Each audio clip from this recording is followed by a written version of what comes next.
This month we've been working on a series of self-love, little blessings bringing big growth. Then Patrick talked about self-love, and he talked about beauty and abundance. And I wanted to let you all know that was the morning. Beauty and abundance was actually my Sunday service on August the 8th. And I was praying and meditating, and I was not feeling well at all. And at 7:30, I said, Patrick, I need to talk to you. I'm not going to make it. And I have nothing to give you but 2 points that I got from God. So good luck with that.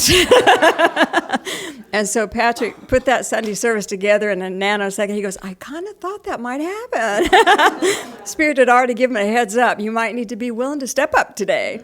So he did. I appreciate it so much. And just goes to, and he did a great job. Just goes to show that, when you're needed, God's with you. So all is right with the world now. And so today we're talking about Big Blessings Center Stage. And it may, let's just see how it unfolds. Because that sounds really big, doesn't it? Okay, so what I'm going to be talking about is a little bit different, but it's big. This is a book by White Eagle. It's called Prayer in the New Age. White Eagle also wrote The Quiet Mind. And White Eagle is a guide, teacher, sage, master that was channeled by a woman named Grace Cook in the UK in the 1930s-ish. So here we go. This is what it says. Whenever a man seeks spiritual truth and understanding, he must look upward. He must rise in spirit, in consciousness, leaving behind the earth plane. This is what I want you to hear. The imprisoned splendor which is within the soul of man must be released. That's what I want you to hear. The imprisoned splendor that's within the soul of man must be released. When Jesus said, I am the resurrection and the life, he meant that the I am, or the Christ Spirit in the heart of man, is resurrected and is life. I am the way, the truth, and the life. The I am is not the little earth self, but it's the part of God within every heart of every man. I am is the Christ, the Son, and the light within the human heart. So breathe that in. So did you know there is a splendor within you that has yet to be released? That's pretty big, isn't it? A splendor within you. That's where we want to start today.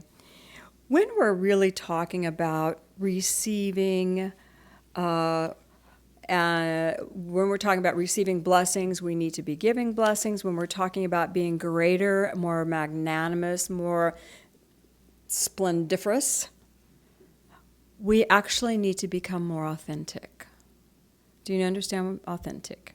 So the authentic self, it automatically blesses people because it is expressing. Do you realize that? When you are in your authentic self, you are literally shining. When you're being authentic, you're shining, you're giving your light to the world, and people love to receive it, don't they?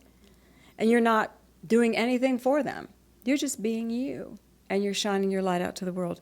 People want to receive, and they want to give back. So have you ever been, most of you have seen after church or even before church?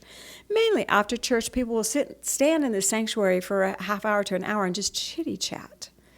They're just being. They'll sit and get coffee and be. They'll stand outside and be. And they're in each other's energy just talking about anything. But their lights are on. So everyone is sharing the energy of authenticity with one another. Nobody's seeking to impress you. You're not seeking to be impressed. You are just sharing the light with each other. You all know what I'm talking about. I know you do. You are more authentic in moments like that than in any other way, when you are just relaxed in your own sense of being and letting yourself be. The truth of who you are, the truth of who I am, is beautiful, wonderful, and amazing. We're all different, yes, but we are all beautiful, wonderful, and amazing, no matter what we've accomplished in the earth plane. Breathe that in, say, yay, God. All right. So authentic is the first idea I want to share with you. The second is, in order to receive those great blessings, big blessings coming, what do you got to do? Metaphysical Christians, in order to receive, you got to give. It's the law. As you give, so it will return to you. If you are giving with love in your heart, with God light, it returns to you multiplied, pressed down, running over, more than you can hold. But we have to be sharing. We have to be giving, don't we? We can't be sitting in a corner saying, bless me now, God. Give me a big one, too. I'm ready. We have to be in this flow so that we can literally receive. So when we are authentic, you're not looking for an audience. Isn't that funny? When you are yourself, you don't care if somebody sees you or not. You are not attached to the outcome. I'm just being. Have you ever done something really, really silly? Just like, trip or dump water on yourself or something, and people around you laugh, and you go, that's just me. It doesn't bother you at all, because you were just being you. You were just being you. You're not attached to what the world thinks or says. There is a state of expressing the true essence of who you are. You're not expressing your knowledge, and you're not expressing your positions or your opinions. You're just being you. This is an expression of the authentic self. If you give of your little self in an authentic way, God gives of the bigger blessings because you are able to receive. What is more authentic than God? What is more real than God? What is more true, fabulous, and amazing than God? And when we are a little bit of that within ourselves, we're hooked up to that blessing, divine I am. Big blessings come when you freely share your blessing with the world. Say, yay, God. Yay, God. Enough said, right? Service is over, right? Easy. Okay, we're going to talk about some subconscious blocks that you might have. Does anybody think that you might have any subconscious blocks? All right. I'm going to start with, can I just see a show of hands? How many of you were raised in any standard Christian theology? Okay, so I am talking to you guys. Okay. All right. I was too, a little baby. I was, for a little bit. So, there is a scripture that says, to whom much has been given, much will be required. Do you remember that one? Did you get that one hammered home? In the Aquarian, it says this, and this is at the Sermon on the Mount. Jesus is talking. I believe it's still at the Sermon on the Mount. Nope, he's talking to his people. He said, I say to you, to whom much has been given, much is required. To whom a little has been given, only a little is required. Do you know how many people on the standard Christian theology path and the metaphysical path go up to this belief in God and say, give me just a little, because I don't want a bunch required of me. Just a little taste test, just a drop or two, little drop or two of God, so that I am not going to be expected to do all that other stuff that you guys do. It's in Christendom across the board. We have this subconscious fear that if we are being given a lot of God, holy moly, we got to give up everything because God's going to take us, turn us on our head, and we are going to have to serve God. Oh my God. Do you remember that? Can you feel that it's like a subconscious fear? God's going to take my life from me. Have you ever tried to give God your life? God gives it back to you. God says, great, I love it. Come, be in my energy. Now go back into your world. Back. Figure stuff out. Do your life. You all know that. We put back in our life. Okay. So I'll take a little God, so I don't have to give so much. I have known people myself who made sure they had very little in their world because they did not want to give. And I'm talking to people, places, finances. They make themselves small because they're afraid of giving. Okay, we know what that will lead to. That will lead to you not being able to receive it all. The less you give, the less you will eventually be able to receive. So, it also says this, right before he says that, Jesus is talking to the people, and he says this. So I want you to listen to this. He's talking about how you guys think you got it going on. You think you understand what I'm saying. He's talking to his peeps. And you're gonna get impatient. The answer won't come in the right time. You're going to start yelling at the people around you. You're going to start acting like you don't believe anymore. And you need to hold faith. You need to hold faith. You need to not do that. Don't revert back to the carnal values. Stay in the spiritual values, even if they don't look like you need them to look. Because you're serving me. Y'all with me? Do you find your place in that scenario yet? Then he says this. The man who comes and stands before the open door of opportunity and does not enter in, but goes his way, will come again and find the door made fast, that's shut. And when he calls, the door will not open. And the guard will say, you had the password once, but you threw it away, and now the masters do not know you.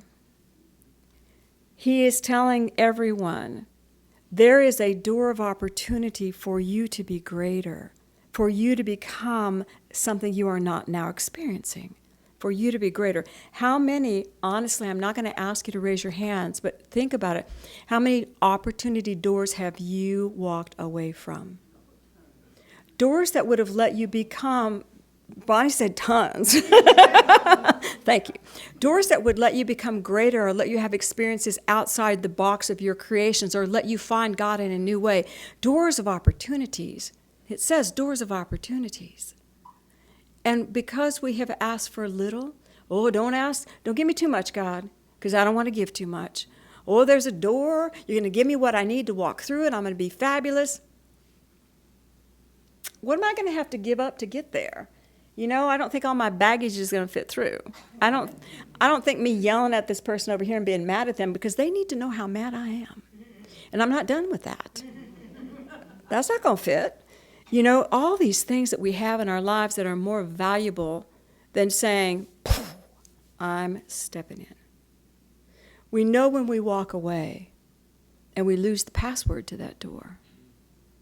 And then there's people like Cindy Fuller. We call us the pacers. We see the door, and we pace in front of it, and we go back and forth. And we say, I don't know if I'm ready yet, God. Have you really prepared me yet? I don't know. Give me another book to read. Show me what I need to do. Talk to me, God. I'm not getting guidance. And I see pacers and spirits saying, just go.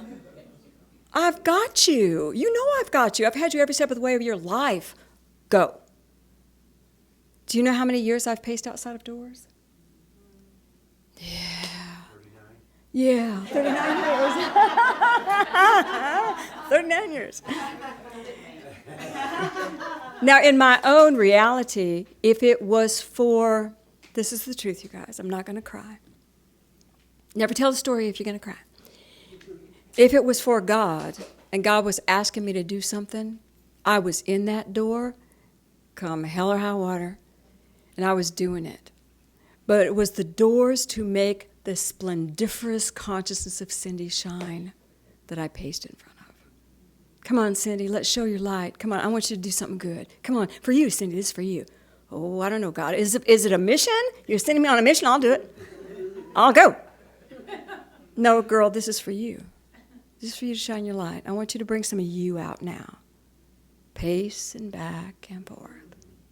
I have about 3 open doors right now, and there's a little path back and forth. We have to learn that the love of our Father, Mother, God flows through us, and to allow the imprisoned splendor of our soul permission to express. We are all used all of the time as channels of healing love if we ask to be used that way. But the magnificence of us, that magnificence also has to come out for us to grow, for us to become. Do you know of the 12 disciples? Have you ever really studied the 12 that followed him? They were different. There was a lawyer. There was a tax collector. There were carpenters. They were all different. They had different mindsets, different talents and abilities, but he gave them all the same gifts. They all could heal and talk and teach. He didn't treat them differently, but they brought different gifts to the mission and the message. He didn't say, I only need theologians. Only theologians can come with me. No, he took the 12 he needed. All different. Okay. So, what do you think is behind the door for you that lets you shine, that lets you be different? It will take you to a new stage. That's why you're afraid of it. It'll take you to a new stage where you can actually be bigger. And we have this affirmation that we do all the time. It says, with God in me, I can do anything. We know this. With God in me, I can do anything. With God in me, I can do anything. With God in me, I can do anything. We can do it. With God in me, I can let the splendor release. Okay? All right. If I have a fear of being greater, I won't go through the door. If I have a fear that too much will be required of me, I won't go through the door. So I'm going to give you the 3 things that are going to be required of you. So it's just standard. Here we go. Ready?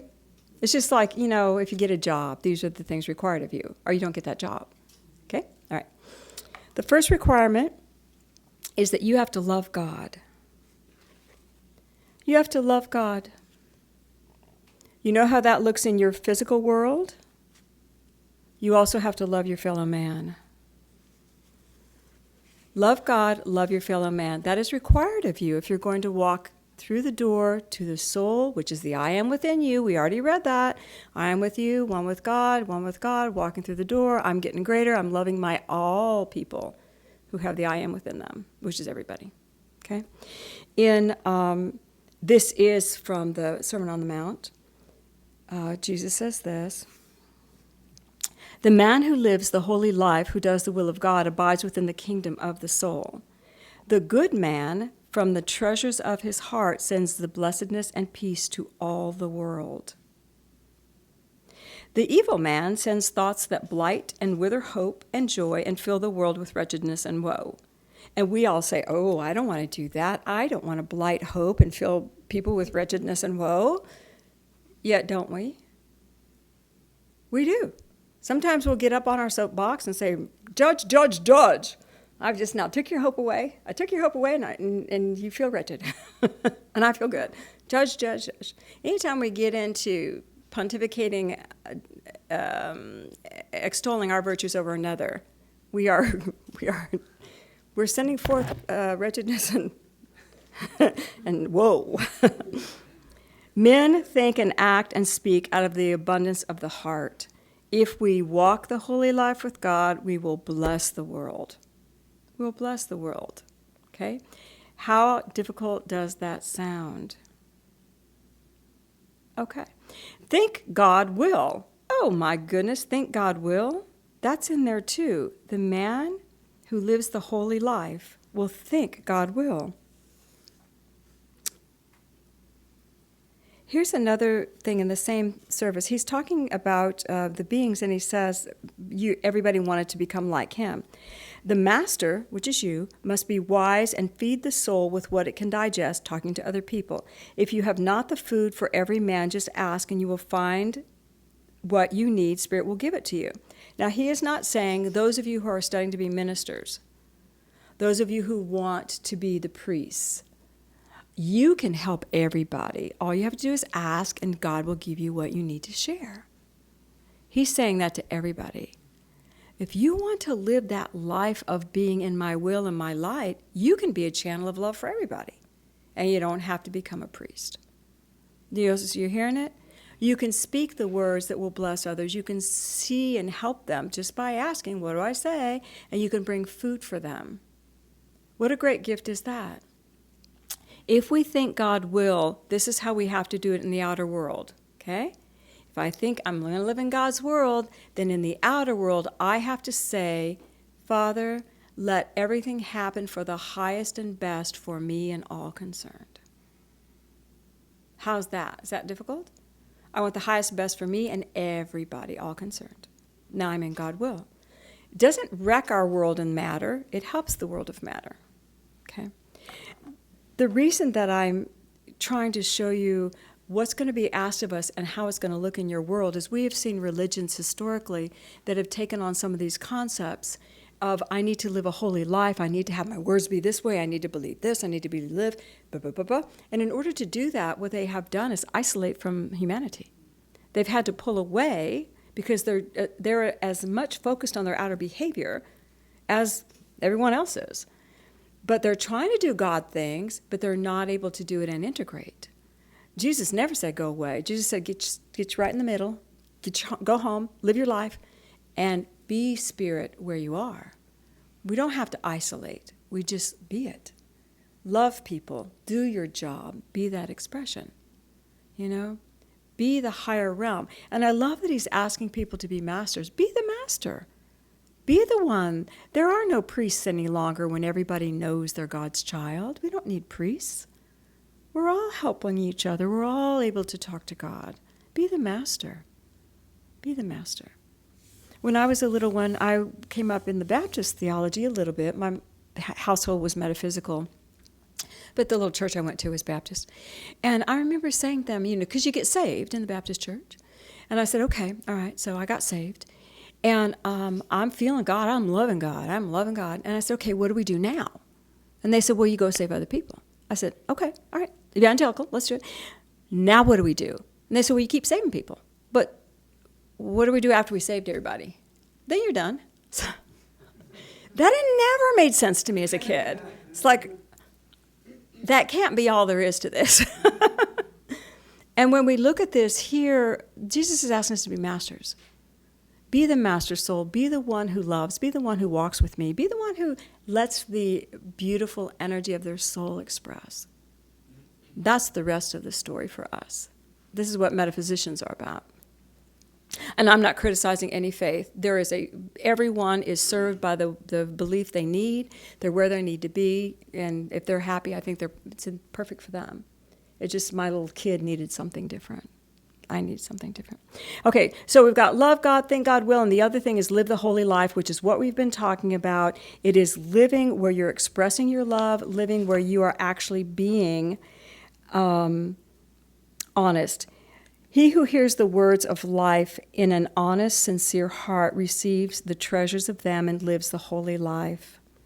When you build your reality within on a knowing that you are precious, that you're God's child, that you are good, then the outer world will reflect that. Build it within, and the outer becomes the mirror of that. These are the prices that you pay to walk into the door of becoming greater. You become aware of love, loving God, loving people, aware of God's will. I want to walk in God's will. I don't know what I'm doing here, God. You got my hand. Don't let me go. Show me what I need to do. And I want to respect the highest blessing of everyone around me, whatever they're doing. And I also want to live a holy life. I want to live aware of my spirit. Now, when you're meditating every day and praying every day, are you not aware of your spirit? What if you didn't? It's hard, isn't it? If you don't turn to God consciously daily, the world talks to you. It makes it difficult, doesn't it?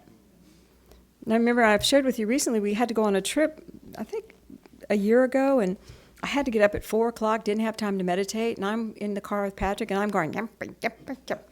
And I turned to him, I said, this is how I am when I don't get time to meditate. It's like, okay, we're going to schedule meditation before I leave from now on. We have that. The world is very strong.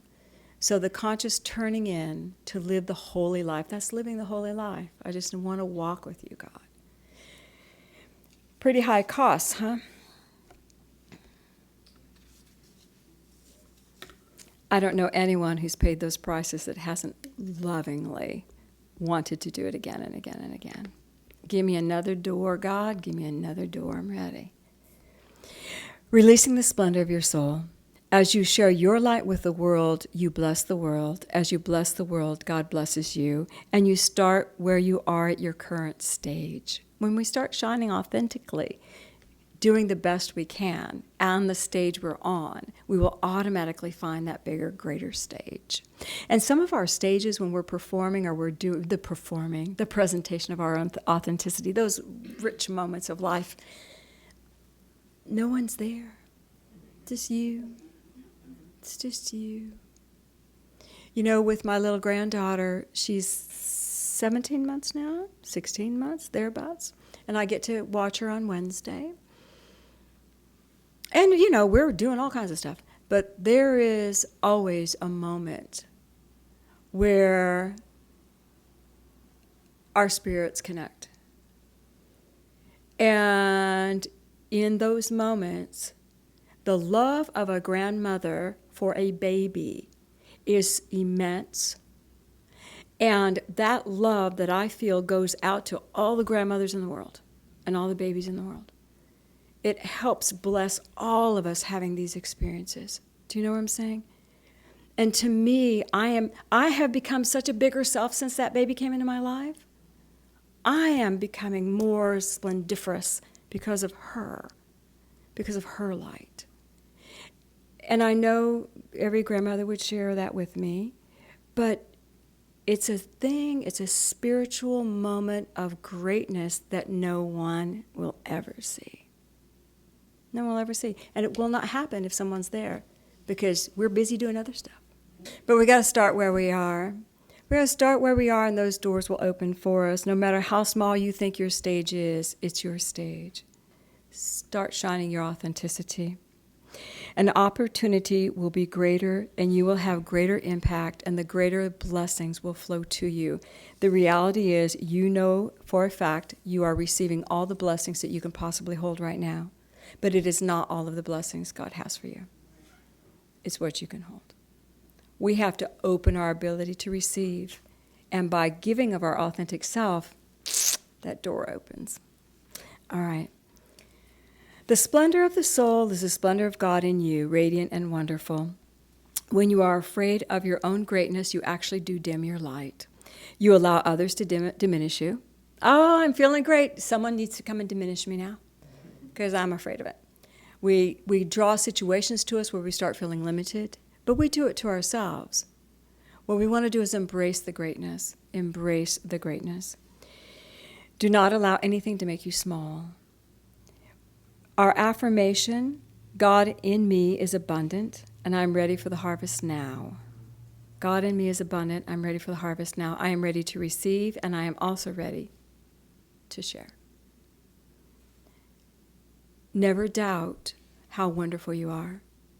If you saw the journey of your soul, if each one of you saw the journey of your soul and all the experiences you've been in any lifetime, you would be amazed at your resilience, your creativity, your fortitude. Oops, that was fun. You're sliding backwards.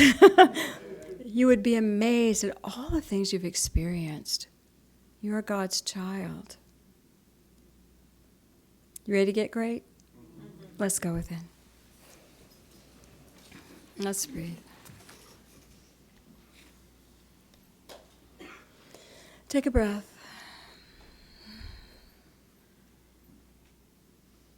Feel that beautiful light of God coming over you, and feel a column of light that just begins to engulf you in your own space, holds you in a safe space. And in your heart, I want you to feel the love of Jesus Christ standing by you. And let him just begin to lift you up a little bit.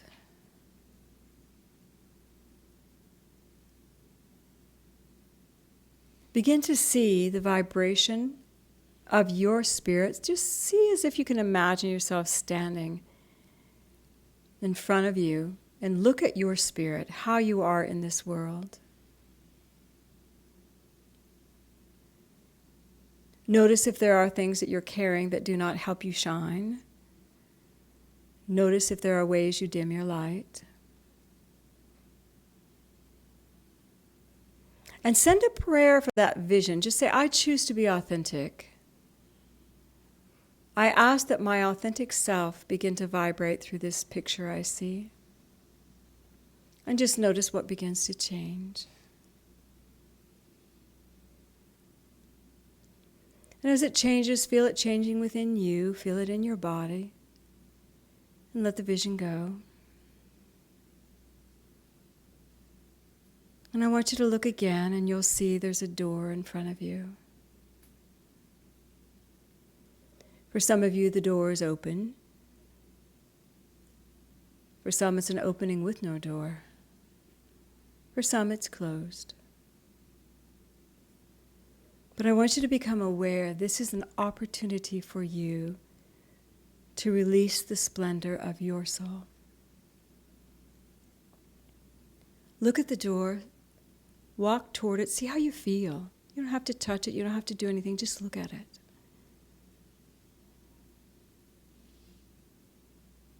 Is it familiar?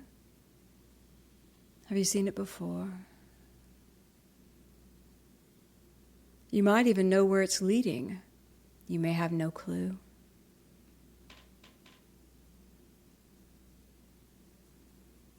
I want you to acknowledge the door of opportunity for you. And that is all.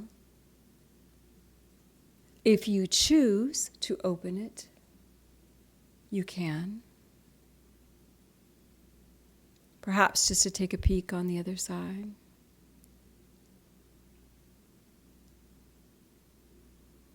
But I want you to feel the angelic team that stands at that door.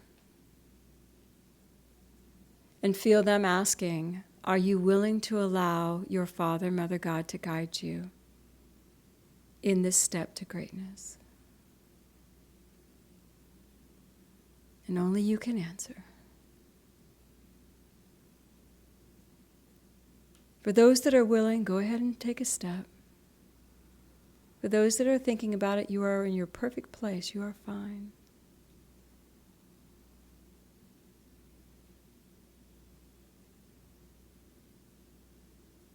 And just breathe and feel God's love pouring in and through you, no matter what your choice has been. You are the divine child of God. And God, we thank you for these great opportunities.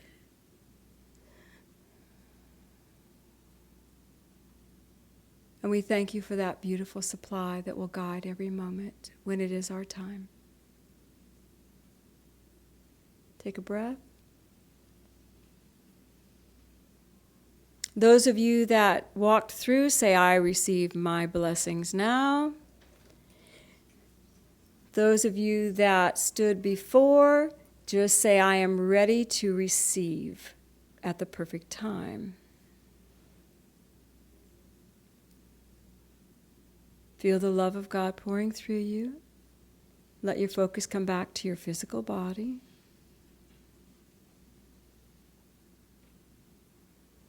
You are magnificent.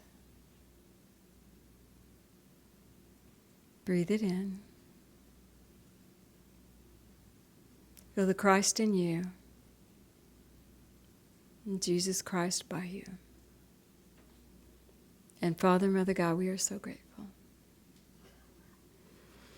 Feel the chair, breathe. And when you're ready, you can gently open your eyes.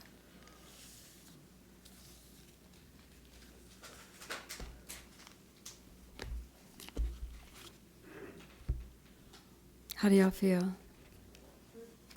Good. You know what? It doesn't matter whether you walk through or not. It matters that you could see there was an opportunity. And then you can go back in meditation and look at it and see what you need to do. Watch the pacing. And ask just for the guidance for the next step. You ready to become great? Yes. Say, yay, God.